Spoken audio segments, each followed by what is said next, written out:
Thanks for taking the trouble to show up tonight. It's very nice to be in a former press building which turned into a nightclub for musicians, which is turning into something else now, maybe a press building again. The title of my presentation tonight is Whatever Happens to Musicians Will Happen to Everybody. And I'm interested in musicians. I consider them my patient zero in the critical injury clinic of the creative sweatshop. As a journalist, as a novelist, no matter what has happened to me in my career, it's always happened first and harder to musicians. And for decades, musicians have been considered backward and stubborn and kind of adapting to digital realities. They had the Recording Industry of America, which is famous for being troublesome, and they were never backward. I think it can be established now that they were actually the avant-garde and a general advance toward precarity and poverty. Really, they were the first group of creatives to sort of go through that. And they already are in poverty. They were de-skilled, disintermediated, ripped off by pretty much every possible level of their industry, especially including the fans who ripped them off with great glee. And they even ripped off one another, and there's a huge oversupply of music. So everything that was done to them, you can see it happen already. And I did see it happen because I'm from a very musical town, Austin, Texas, which is renowned for nightclubs that cannot and do not stay in business, and bands that do not become famous, bands that never make money.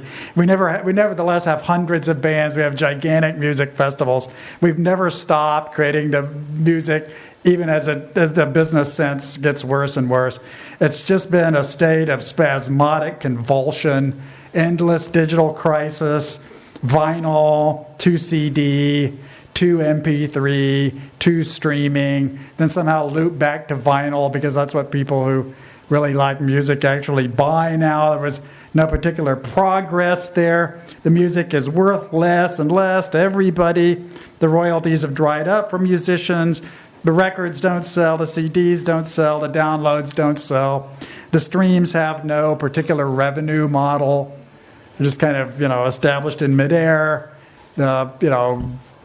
Musicians are rebelling against the streams. And the culture industry, the music culture industry was never about the musicians or the fans. It was composed of a cluster, an industrial cluster of record store owners, ad agencies, radio stations, music magazines, distributors, tour directors, booking agents, band managers, label representatives, eccentric disc jockeys on all-night radio stations. These were the people who actually were the culture industry for music. While the artists, the actual recording artists, were pretty much marginal figures. There was an endless supply of them.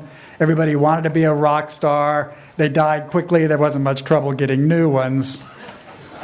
But the punk ideology of demystification and do-it-yourself in music eventually triumphed, sort of, kind of. I mean, that had to be tried, and it worked due to digital technology, but it turned out that rather than being a culture industry, the current music industry is more like a form of folk culture, and folk culture is for hicks. Folk culture is not for cognoscenti, it's for hicks.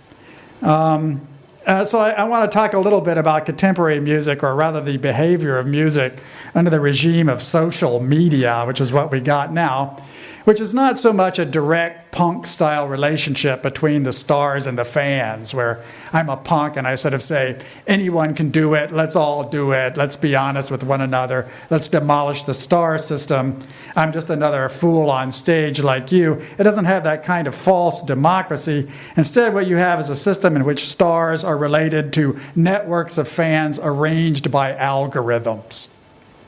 Networks of fans arranged by algorithms.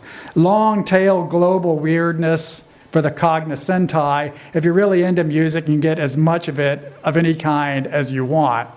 You could spend the rest of your life listening to Tuvan throat singing music or pygmy nose flutes, whatever eccentricity you have an interest in. You can attain as much as you want. So for the intensely erudite, it's kind of a spectacular situation. But it's no longer music culture as it was when Brian Eno defined it as small groups of creative people misunderstanding other small groups of creative people far away.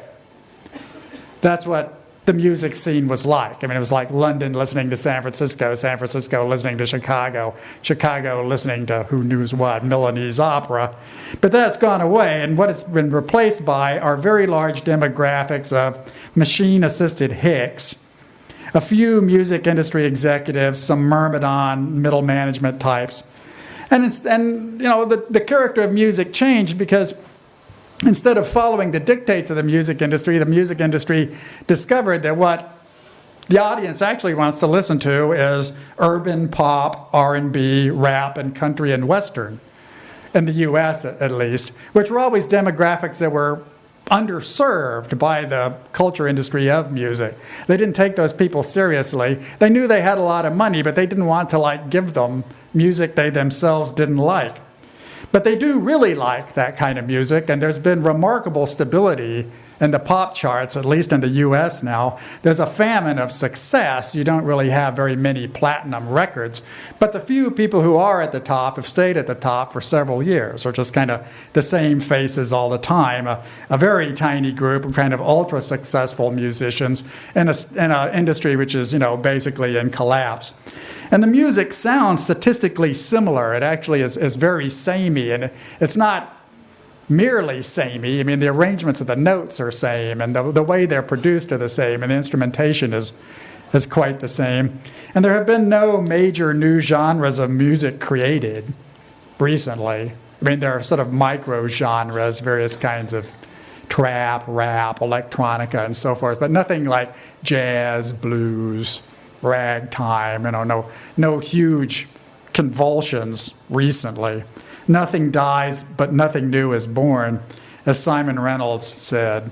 And I strongly recommend his book, Retromania, for a very interesting analysis of the current music situation. It's one of the few works of criticism I've read which actually changed my own artistic practice. Even though it's about music, I read Simon Reynolds' book, Retromania, and I thought, okay, Simon's on to me. I've got to stop doing this and try something else. So the music scene is creatively sclerotic because the marketing was rationalized and digitized, and the customers were served rather too well. They're actually given what they wanted instead of being shown something new. And it has the feeling really of kind of an Amsterdam tourist souvenir booth. If you go to Amsterdam, which I do, over the years you see that they always sell us foreigners the same things, the wooden shoes, the marijuana smoking apparatus. There really isn't any new thing that represents Amsterdam that can be packaged as something that means the culture of Amsterdam. I mean, the culture of Amsterdam as retailed to tourists is quite corny. There's very little in it. There's not even like DJ Hardwell or, Armin van Buren, who are actual, successful contemporary Dutch cultural exports. They're not present within the structure of the kiosk, right? It's just, because they know what'll sell, and they're not really, for some reason, they're not going there. So, I don't want to merely wring my hands and complain, although you've been doing that all day. And I really enjoy watching the Dutch complain about their culture because unlike most people, they actually have one. So it's kind of touching, and I spent a lot of time in Eastern Europe where I'm sure they would pity you in your straits. But nevertheless, I have to kind of ask, okay, if you think music's in bad shape and that it's suffering and it's precarious and poverty-stricken and so unfair and so forth, what do you think would be the victory condition for music? I mean, what would be a good arrangement? I mean, what would be just and fair and sort of what would be okay? And well, there's been a certain amount of argument about it. There's like the Jaron Lanier argument. He's a musician. He says, you have to find some way to give the record business all its money back. And that the musicians that we have now are basically slaves of the oligarchs, and that the fans are kind of building pyramids of big data from drops of data sweat that are sort of being accumulated in large clouds. And this is somehow a fraud and a con and a ripoff. And, Jaron would encourage us to retreat and go back to some never practiced thing of sort of internet micro payments. But, I'm not sure that is really a solution, and I think it's kind of too vague. So I feel like I should try to get away from these grand abstractions and instead talk very specifically. I mean, who are we really talking about when we say what would be good for musicians? I mean, what would make them happy? Okay, so this is my favorite Dutch musician here. This is Catharina Amy Dams, Cata Parada of Skip and Die. And this happens to be off my Flickr set, and it's one of the most popular images on my Flickr set because I was sent this promotional picture by Catharina's label, Crammed Discs from Belgium, because I happened to say something kind about her on my Wired blog, and they're like, Wired noticed Cata Parada. So they now faithfully send me all of her promotional material, and and on occasion I post some of it, and this one is like a big hit. Somehow I got a lot of Google juice or Yahoo search juice, so people looking for Cata Parada are showing up on my Flickr set, and this is Cata and her colleagues. So, why is she my favorite Amsterdam musical cultural figure, or why do I take Cata Parada seriously? Well, she's not Dutch, she's from South Africa, but she's an emigre. She lives here in Amsterdam. This is where she operates. This is her touring base. This is where she records music. Her colleagues there, despite their colorful clothing, are a bunch of Dutch guys. And she has, a big social media profile, so she's pretty easy to follow. And besides making pop music, she's got clothing thing and kind of, a trendy subcultural attitude. And what I like to call, or think of as Brixa chic.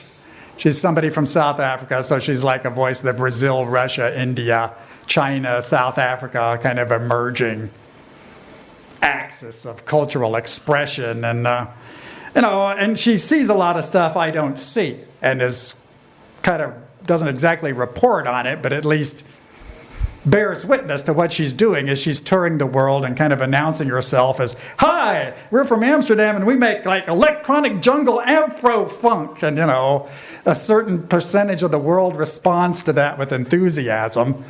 And and Cata kind of covers that, and I find stuff that really breaks, the dispiriting sameness of socially generated, socially marketed pop music, because Cata's scene is just really weird. So suppose that I'm a Dutch cultural apparatchik of 2015 AD. I'm a creative industries policy maker, and I'm in the room, so I'm trying to keep Cata Parada happy, okay? She's an emigre, I never heard of her, didn't hear her music or whatever, but I don't care because, American novelists say she's culturally significant and genuinely avant-garde and truly modern, so obviously she's like a human resource asset for us here in Amsterdam. And what am I going to do with this woman who's obviously a punk, marginalized pirate who smokes marijuana and is chock full of vague left-wing hostility? She's Cata Parada, okay? She's like a pirate. She's not Cata kitchen maid, Cata Parada is very transgressive.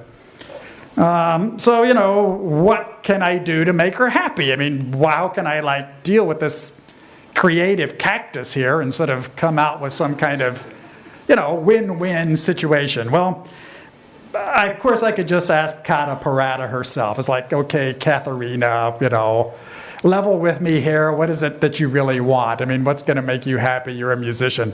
Okay, I haven't talked to Catharina myself, but the odds are 99% that she'd say exactly whatever other ambitious pop musician always says, which is, I'd like to be a star.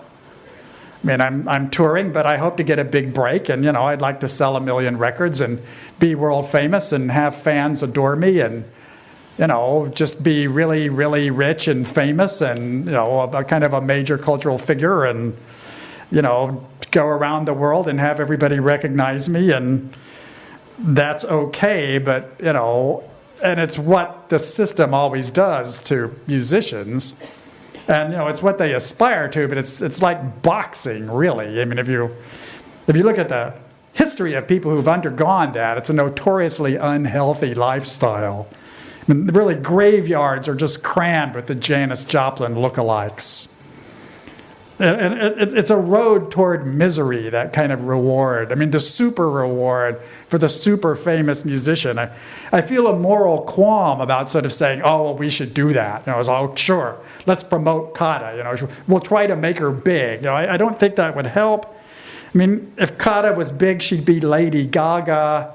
If Lady Gaga's not happy being Lady Gaga, she would prefer to be Marina Abramovich. Marina Abramovich, I know rather a lot about. She's a miserable person, really a sump of unhappiness. You would not want your worst female enemy to suffer in the artistic fashion that Marina Abramovich suffers. And she's a great artist. I mean, she's really a great contemporary artist. Don't get me wrong, Marina Abramovich is the creme de la creme. It's just that I feel a moral qualm about suggesting that that's like some kind of good end goal. It's like, it's painful. So, okay, maybe you don't want to do that. Maybe you want to try another tactic. Let's just say a musicians' union. I mean, maybe the real problem is that Kata here is living dangerously, and she would like to be super famous, but really she'd be better off if she just had housing, health insurance, child care, a roof over her head, and some kind of solidarity among her fellow musicians, and they can all join some organization and pay dues and whatever. Okay. I don't really have a major problem with that. It's just that as an American novelist, I would immediately lose interest. I mean, that's state-supported music. I wouldn't call it propaganda, but it's it's something like a city-sponsored orchestra, which is okay, but it's not really going to compel my interest as a foreigner. I mean, to have somebody who's a city-sponsored Amsterdam musician, who's paid to be a musician in Amsterdam, and it's like. And she sort of does it 9 to 5 and has 2 kids. Okay, I'm sure. I mean, every city in the world has musicians of that description. They're just not particularly interesting or compelling. They wouldn't catch my eye. It would be okay, but not really anything to crow about. Okay, so there's another method which is popular in the U.S. because of our market ideology, basically, which is the MacArthur Genius Grant. To say, okay, well, we've got this woman, and obviously she's extraordinary, so we'll just give her $250,000, and we'll let her go off and do whatever she wants. Okay, I happen to be a guy who gets a lot of queries from the MacArthur Foundation, and they're always asking me, should so-and-so get the MacArthur Genius Grant? Can you explain why? Could you tell us someone we could investigate to see if Kata Parada deserves $250,000? Okay, I've seen people given this grant. It doesn't make them any better that I've ever been able to see. I mean, they pay off the mortgage or whatever. Rarely do they do anything sensible with the $250,000. They don't know what to do with it when they have it. Commonly, their friends turn on them in some way. Everybody thinks they're rich. They're not really very rich. I mean, you can give people critical medals, state honors. It almost works the same way. You end up being famous for being a MacArthur genius, but you don't really become any more creative. And I don't think $250,000 is really going to help Kata Parada make better music or become a more interesting cultural figure. I don't grudge her the $250,000. If I had it, I would cheerfully throw it in the desert over there. But I just don't think that pragmatically it actually gets much of a result. So you could suggest tactic number D, which would be, okay, crowdfunding Kata, which has become kind of sexy. Okay, Kata doesn't have a lot of fans, but she's got fans all over the world. So if we were to all gather and go onto a crowdfunding site, we could each give her our €5, and soon she'd have the $250,000, and she could go make her new album, whatever. Okay, well, the difficulty there is that the crowd, even in the funding, crowds lack imagination. They don't really reward the most radical or the most genuinely interesting stuff. They reward stuff that has a good crowdfunding pitch. And the crowd would never really think to ask for a South American woman who is genuinely interested in Colombia, and Chile, and the Caribbean music, and who happens to live in Amsterdam. I mean, that's kind of a difficult thing to pitch. I mean, even though she's pretty and charismatic, I'm not sure the crowd is really her friend. And I also think the behavior of the online crowd is underestimated. Everybody imagines they're Woodstock, when really they're Altamont. I mean, there's a lot of hostility on the net toward artists. Especially women artists get harassed if they establish a high internet profile, and commonly they're provoked into feuds and flamed and stalked and given all kinds of other difficulties. They don't have the burly bouncers who show up at every other music crowd in the world to frisk them to weapons, to make sure there's no rioters there. The online world doesn't provide any of that protection, so I'm a little dodgy about the crowdfunding effort. All right, I could get a bit more radical. Let's just say I might give Katerina the power. It's like all power to the imagination. Let's make Kata run the culture industry. We'll give her the Melkweg. Because it's like in town and it's like a famous joint, and somehow it stayed in business for a long time. Why don't we let artist self-governance take over, and we'll just let Kata kind of seize the nightclub, and she can go and provoke it, set the liquor policies and settle things with the bands and sort of schedule stuff and become a club owner, basically. Okay, clearly that would be catastrophic. There's no way that this woman is fit to run a nightclub. I mean, it's a completely different skill set from the one that she has. And giving her all the organizational power, trying to turn her into an apparatchik, is going to destroy everything. So even though it looks great and it even seems flattering, it's like, oh, you'd be great, what a great nightclub. Okay, no. That's not going to work. So, what am I left with? Well, what I'm left with is basically what we have in this building, which is the infrastructure boost. I could be in Amsterdam, I could say, okay, I can't really do anything for her directly. But I've got all this dead real estate, so why don't I just rebrand it, and I'll let her stay there, and I'll sort of keep the rents cheap, because at least the power's turned on. And, we'll have this kind of stuffed animal zone of repurposed dead industrial buildings where we kind of house the creatives, and at least they have kind of a space where they can do whatever they want, and we don't really have to interfere. Okay, you're doing that. The fact that we're here is a witness to that. Everybody in Europe does that.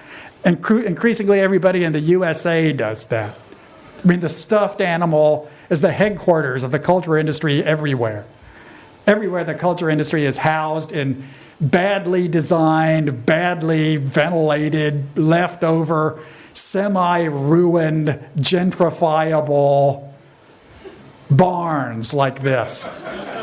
Everywhere. So, I'm sure that it would help Kata. Maybe she's performed, and maybe she's in the room. Sorry, your ears must be burning, Katerina.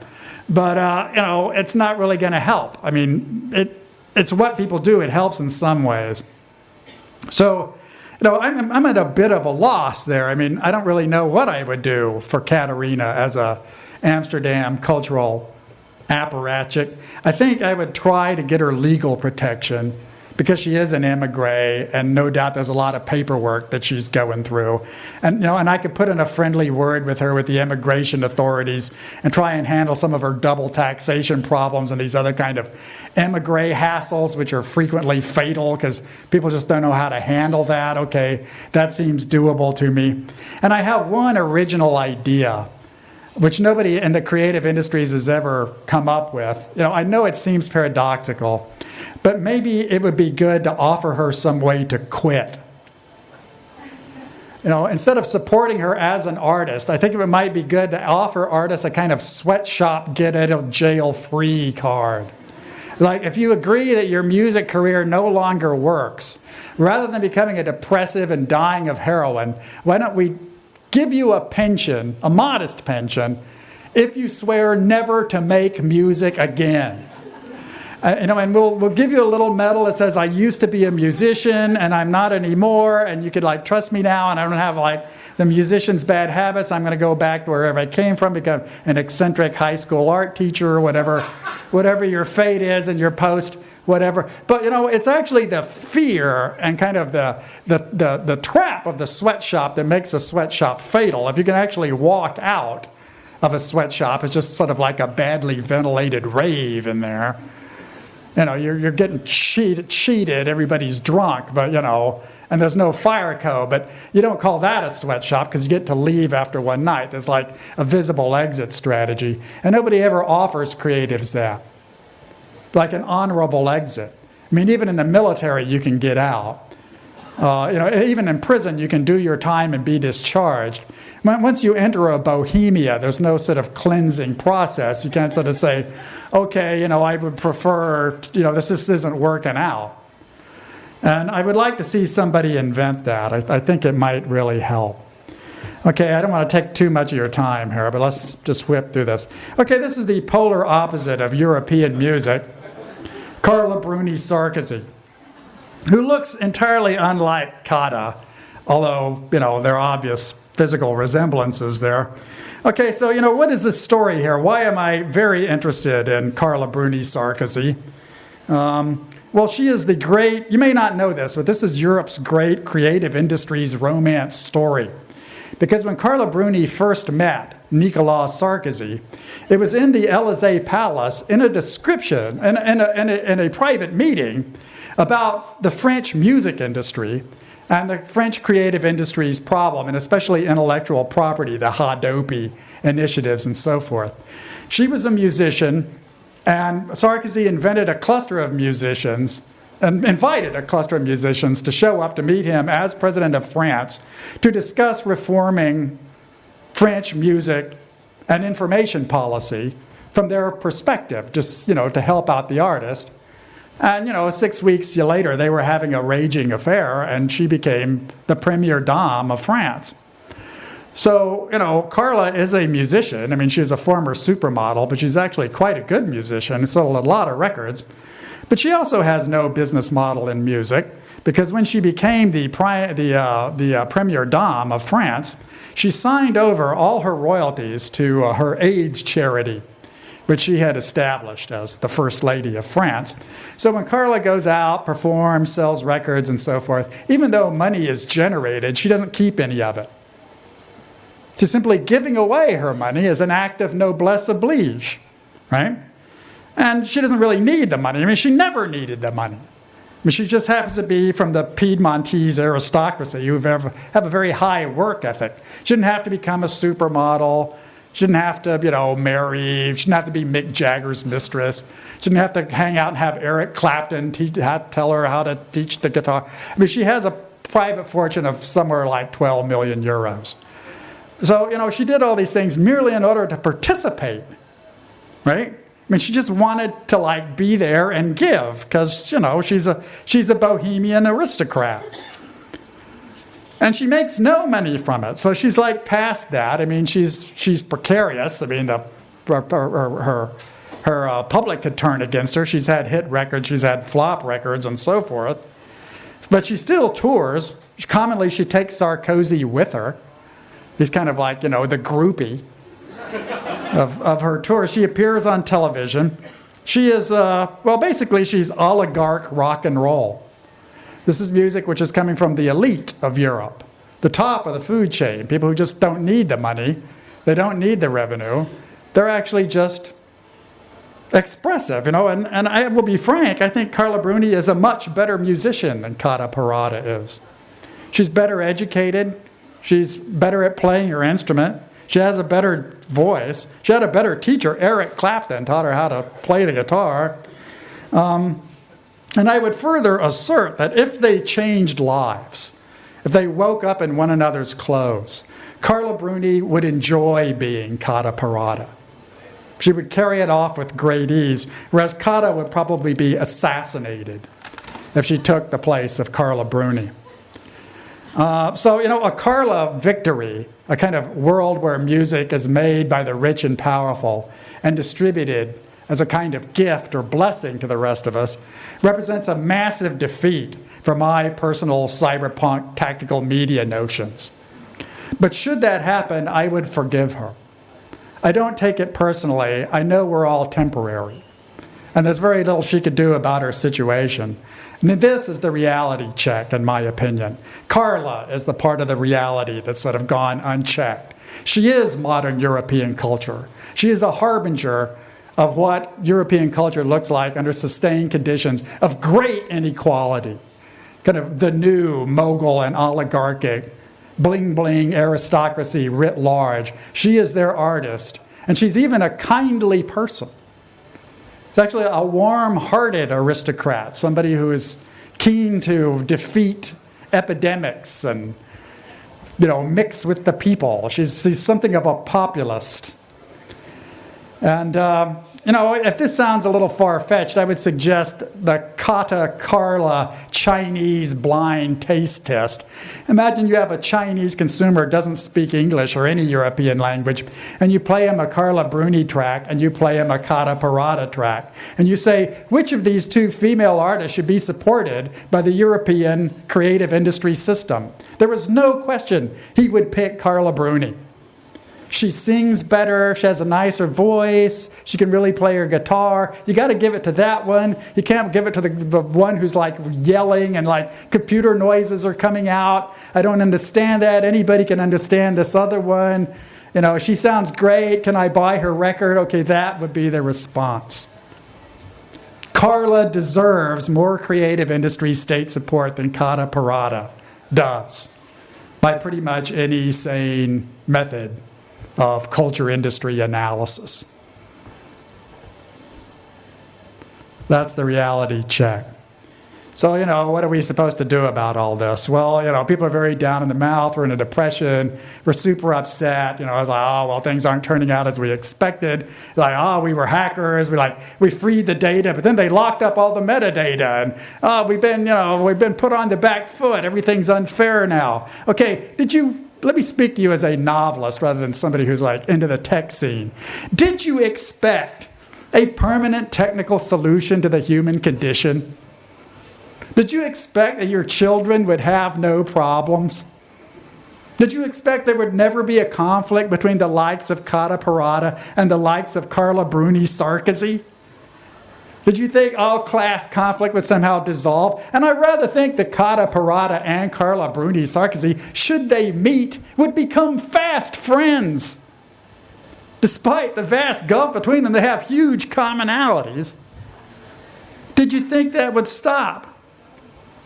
Music is a wreck. The net had its way with music. It is a ruined derelict. Everything about it, the means of production, the means of distribution, the means of consumption, they're all methodically disrupted beyond repair. There's no return to any imaginary status quo. Soon you'll get 1 billion songs on a pinhead for $1. What is the cure for that? It's reduced to a slump. And if you talk to people in the net, they're bored by the discussion. They don't want to say, we must bring justice back to the creatives. They don't give a damn. It does not slow them down for 10 minutes. They want to talk about drones, Bitcoin, wearables, big data, 3D printing, and VR goggles. An Internet of Things. And they're going to build them or try to build all of them. They don't care about the smoldering wreckage of music. They know it's small, a mess, it's okay, They feel not a twinge. And the Internet of Things is coming. I've known it was coming for a long time. I'm super interested. It's what's going to happen. As a futurist, let me just suggest a few of the questions there and what they imply for creatives. Okay, the old media, and even the things we used to call new media. How are they going to integrate into a working, actual, existent Internet of Things? Radio, television, telephony, cinema, email, recorded music, the web, email. Those structures. What's going to happen to them in a condition of digital wireless broadband ubiquity? It's not going to be good, clean, or fair, all right? Whatever was left of these other things is going to be squashed, mangled, reformatted, pirated, sometimes locked up, commodified, offshored, virtualized, smashed to dust, whatever's been done to it already, only much more so. Another question, who manufactures, controls, and programs this new diversity of devices and systems that are about to occupy our homes and our streets? Can those things really be united into anything that's anything like an internet? Who will do that? Why? Who will be left out? How is the Internet of Things made visible? How does it present itself to its stakeholders? How does it conceal itself from people who should not see it or will not be allowed to see it? What happens to those who must live within an Internet of Things environment and have no controls over it? Okay, it's coming. The values of the Internet are going to be applied to the physical landscape, pell-mell, helter-skelter, hurly-burly. They want the whole thing. They want every transistor, every light switch, every dial, every knob, every lever, every speed pedal. Anything that can be actuated. The python is swallowing the pig. It's gonna blow. The questions of the past are going to be archaic and pretty short order. Those who got to this condition by disruption are going to die by disruption. This is what the Carla Bruni world looks like. But this is what the Internet of Things looks like. It's an unholy mess. Just like trying to put it into little square boxes of industries is like a laughable device, but this is what's on the way. And, you know, we could care less about the record industry or, you know, the cultural apparatus, anything of it. Everything that we saw, the Internet culture we knew even, is going to be replaced by this. It's going to be ripped to shreds by an emergent Internet of Things culture. Whatever happens to musicians will happen to everybody. So thank you for your attention.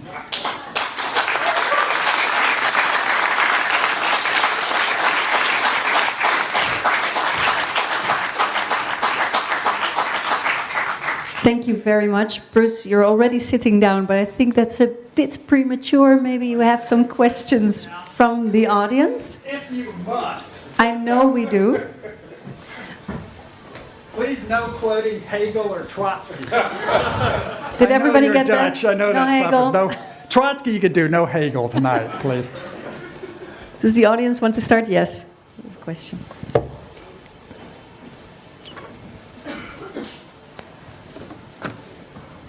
Oh, you're handing out mics? Is this being streamed?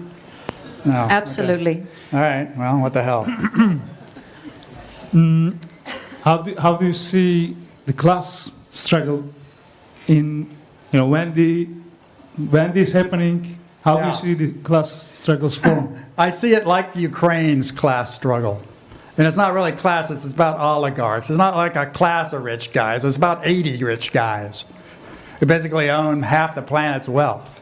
That's not, you know, the hope bourgeoisie, the middle bourgeoisie, the middle class, whatever. I mean, I think the middle class is over, basically. I think consumer culture has been destroyed by the internet. And, you know, what's coming over the next, I don't know, 5-10 year period is basically, you know, the big five, Facebook, Amazon, Google, Microsoft, Apple, and their livestock. Just, you know, people under surveillance marketing control. But that's not going to last because they've got a lot of enemies and they're like biting off more than they can chew. And every one of those little Napoleonic empires is highly unstable. So, you know, it's about guys. I mean, Zuckerberg is not the enemy, but he's sort of the existent oligarch figure. And he's not a class guy. Zuckerberg is like, you know, an East Coast college dropout hacker. I mean, if Zuckerberg had not made $1 billion and was walking around in this room, he'd look exactly like everybody else in here. I mean, he is exactly like everybody else in here. He just happens to have hundreds of billions of dollars and 1.3 billion clients, or, you know, peons.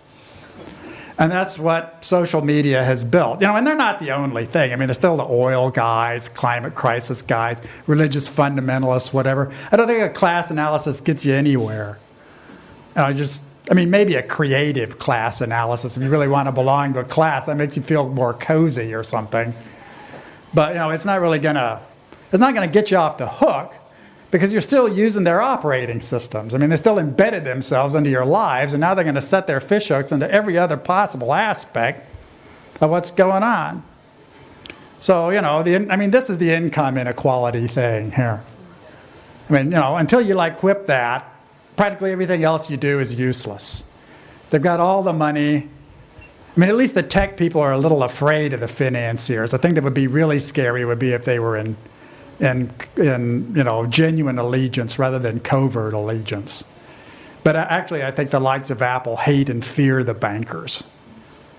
And I actually worry a lot more about a kind of civil war among the oligarchs than I do some kind of populist uprising, because that's what happened in the Ukraine. I mean, it was basically oligarchs sending out their private armies to clash in the streets, kind of, I mean, Euromaidan was like a bunch of Occupy guys who were also extremist, religious, and, well, they were basically clients of multimillionaires. And these guys tore the country apart. And if you don't think that can happen in the rest of Europe, you're delusional. It could happen in the USA. I mean, we've got like red-blue dichotomy like nobody's business, and a really heavily armed population now. So I've seen it. I mean, I saw it in Ukraine, talked to people who participated in it. I've spent a lot of time in Eastern Europe. Belgrade is one of my homes. I know what it means when a government falls apart. I know what it means when the state is smashed. It's it's not what you think it is from this venue. So you're basically optimistic.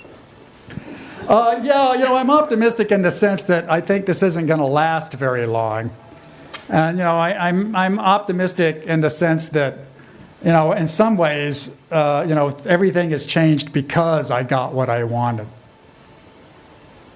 Right? I mean, if you had presented a lot of the situations to me as somebody who was like a red-hot punk activist in Austin, Texas in 1975, and said, oh, you're going to be able to phone anybody in the world and send infinite amounts of data. You can have all the free music you want, and television will go right over a laptop computer that's easy to use. That would have seemed quite utopian. And in many ways it is utopian. I mean, if you like music, although it's very much to the disadvantage of working contemporary musicians, you can have stuff. If you like literature, you can have Gutenberg.org. You can spend the rest of your life reading the classics at no charge. I mean, a lot of these are fantastic achievements. It's just that it didn't work out that people actually liked it. I mean, what people actually like is Facebook. They don't really like the Harvard 5-foot shelf of classics. And what people really like in science fiction is stuff like romance novels about vampires. They don't really like, politically engaged cyberpunk science fiction, which is about genuine sort of threats to the human condition, kind of. I mean, it's kind of cute in some ways, but it's not really a mass audience and never was. I mean, mass audience science fiction is stuff like Interstellar, Star Wars, So, what concerns me is not sort of making the world safer for Interstellar and Star Wars. I don't really ask for the world to be perfect. I want it to be more interesting. And it's plenty interesting. Electrifyingly interesting, dangerously interesting. And, the problems you have at your venue here are shared by creatives all over the world. It's not just Dutch cultural funding that's been cut. I mean, you're having a picnic compared to my colleagues in Torino. And I know you're suffering, but, you're not Portugal, Italy, Greece, Spain. You're not even in the truly depressed area of Europe. And even in the areas of Europe which are not depressed, like Germany, they bitch just as much as you. I mean, worse in some ways. And then there are areas where culture's under active repression, like Hungary, where people are being just locked up, swept up by the right. We have another question. You said that the tech empires are fragile. How do you imagine them breaking up, falling down only by war among each other? I think they'll die by disruption. Yeah. I mean, they're going to die the way Nokia died. They're going to die the way HP died, the way IBM is on the ropes now. I mean, Amazon would die if Bezos slipped on a skateboard. There's nobody else there at the top. If Larry and Sergey jumped out of their vomit comet and hit the ground without their parachutes, Google would die. And Facebook, for all its very great size, is an emanation of the Zuckerberg family. It's basically him, his sister, and a few cousins. The whole thing's standing balanced on a pinhead. They're all Napoleonic. Microsoft might go on. I mean, they've kind of got a lock-in. They're a genuine monopoly. They're like the railroads. But these other things are not old. I mean, Google's, what, a dozen years old, Facebook, scarcely a decade old. They're run by cranks. These are really eccentric people. They're not, it's not like, the coal mines, not like the European steel and coal. I mean, this is not industry. And there are many things that could go wrong with them. A lot. I mean, any kind of serious civil disorder could topple them. I mean, Russia was overrun by oligarchs. It was taken over by a coup by the secret police. Now it's run by Soliviki oligarchs. But, that could happen in the U.S. quite easily. You could have some kind of interior political problem and just have a coup by the intelligence services. They're in the phones. They're all over the place. Everybody knows it. Nobody fights them.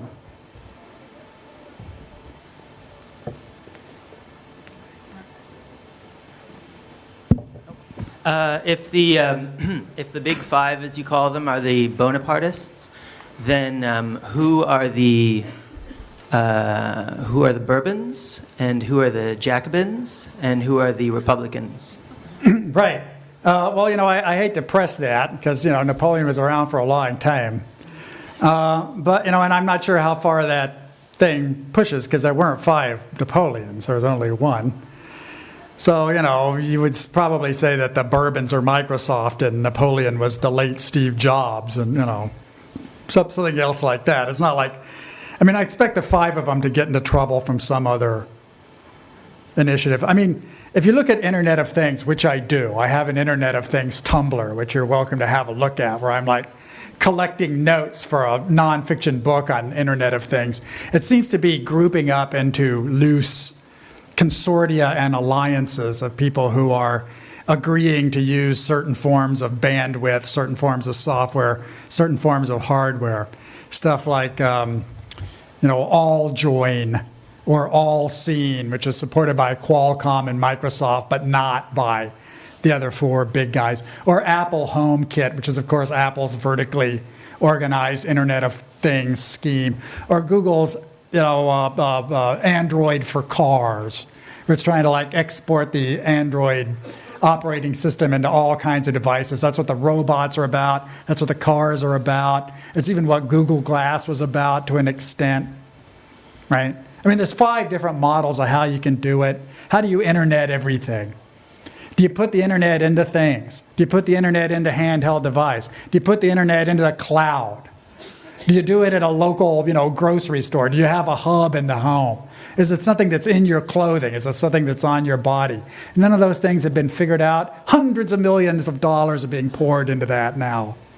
It's not like some sci-fi notion like when I wrote things about ubiquitous computing 20 years ago now. Oh, no, the heavy players are arriving and they're bringing the howitzers.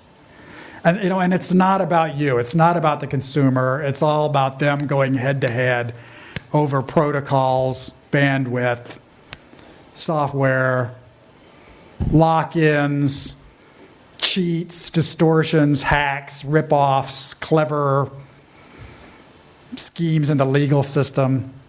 It's in the EU too. Practically every EU state has got some kind of Internet of Things alliance going on. The Germans are all about industrial machine-to-machine stuff. The EU's doing stuff. Brussels is kind of making noises. It's truly an epic struggle. People don't realize how big it is. How much and how organized it is compared to the sort of haphazard spread of the internet. The Internet of Things isn't really about things or the internet. It's more like the cybernetic consortia for control of property. It's the CCCP. And there's kind of no rules for how to play, and everybody knows what's at stake now. May I ask something? Whilst this epic struggle is taking place, and you were talking about the smoldering ruins that this is built on, who are the Kada and Carla? Who will be the Kada and Carla of this Internet of Things? Well, I imagine it's going to be Kada and Carla. They're both young women. It's only going to last 15 years. It's a period. It's going to go away like the information superhighway went away. What's on the end of it? Augmented ubiquity is on the end of it. God only knows how that works, who does it. what the circumstances are. You know, the thing that's encouraging is that, like, it's an entire new set of problems. I mean, every problem you've been wringing your hands about in here is going to seem old-fashioned after this. Just like, why did we worry? You know? It's like you're like people at Blockbuster worrying about the videotapes. Like, why didn't the videotape clerk get a better deal out of the job? You know, it's not. There's going to be no there. I mean, how many times has this building been renovated? You know, in the lifetime of people in this room, and how many more transitions of that is it going to go through before you're 90? Without a there, I think we have time for one final question. Just one thing. I mean, I'm happy to trade sort of, you know, intellectual entertainment for cohesion. You know, happy to do that. And I'm not. I mean, you know, in the beginning, you were talking about the some sort of cultural stasis, right? When you were talking about the music industry. But then at the same time, you know, and I'm not saying that there's a big contradiction here at all.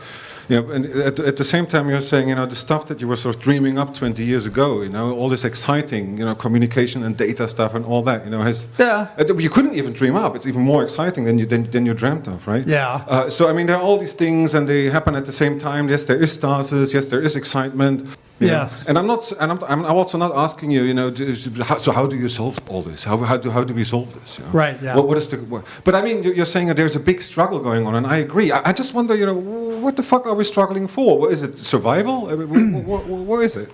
Well, you know, I'm kind of in the Calvino school there. You know, although I happen to be a Carla admirer, and it wouldn't hurt my feelings if she was the, you know, First Lady of Europe. She's super European and kind of well suited to the job.